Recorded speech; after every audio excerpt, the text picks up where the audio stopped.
ഓച്ചിറ വൃശ്ചിക മഹോത്സവത്തിന് വരുന്നതെന്ന് ചോദിച്ച പാടേ ഉള്ളൂ. അപ്പോഴേക്കും എല്ലാം റെഡിയായി. ഇനി തള്ള റെഡിയാവുന്ന നമ്മൾ ഞാനിങ്ങനെ ഇരിക്കും.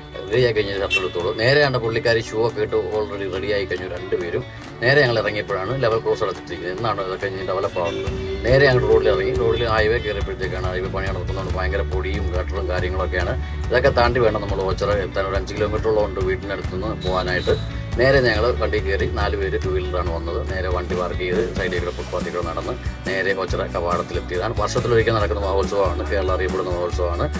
ഇവിടെ നമുക്ക് എല്ലാവിധ പർച്ചേസിങ് സാധനങ്ങളും റൈഡുകൾ കുറേ കാര്യങ്ങളെല്ലാം ഉണ്ട്. നമുക്ക് ഇവിടെ മാത്രം കിട്ടുന്ന കുറേ ഐറ്റംസ് ഉണ്ട് വർഷത്തിൽ. അതുകൊണ്ട് നമ്മളെല്ലാം മിസ് ചെയ്യാതെ ഇവിടെ വരും. മറ്റേ കല്യാണത്തിനൊക്കെ മുമ്പ് 12 ദിവസം ഇവിടെ ആയിരുന്നു. കല്യാണത്തിന് ശേഷമാണ് വലിയ താല്പര്യമൊന്നും ഇല്ലാത്തത്. അപ്പോൾ നമ്മൾ നേരെ കുറച്ച് പർച്ചേസൊക്കെ തുടങ്ങി. നമുക്കൊന്നും മേടിക്കത്തില്ല, അവർക്ക് പിള്ളേർക്കുമാണ് മേടിക്കുന്നത്. നമ്മളൊന്നും മേടിച്ചില്ല ഇപ്രാവശ്യം.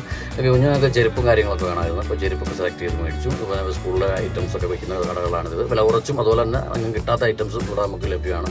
അപ്പോൾ അവർ അവരുടെ ഇഷ്ടത്തിനുള്ള പർച്ചേസൊക്കെ ചെയ്ത് നമ്മൾ വിട്ടുകൊടുത്തിരിക്കുകയാണ്. ഇന്നത്തെ ദിവസം അവർക്ക് വിട്ടുകൊടുത്തിരിക്കുകയാണ്. അവരുടെ ഇഷ്ടത്തിനനുസരിച്ച് പർച്ചേസ് ചെയ്യുകയാണ്. മാക്സിമം അത് മുതലെടുക്കാനും അവർ ശ്രമിക്കുന്നുണ്ട്. പോക്കറ്റ് കാലിയായി വരുന്നുണ്ട്. അപ്പോൾ നമുക്ക് ഉള്ളിവടയും ബജ്ജിയൊക്കെ കഴിച്ച് ഞങ്ങൾ നേരെ റൈഡിൽ കയറുന്ന കാര്യം പറയുമ്പോൾ പേടിയാണെന്ന് പറയുന്നത്. 2 പേർക്കും ഐസ്ക്രീം വേണമെന്ന് ചാട്ടി പിടിച്ചു. പനിയായതുകൊണ്ട് മേടിച്ചു കൊടുത്തില്ല. അങ്ങനെ എല്ലാ പരിപാടിയും കഴിഞ്ഞ് നേരെ വീട്ടിലേക്ക്. Okay, by.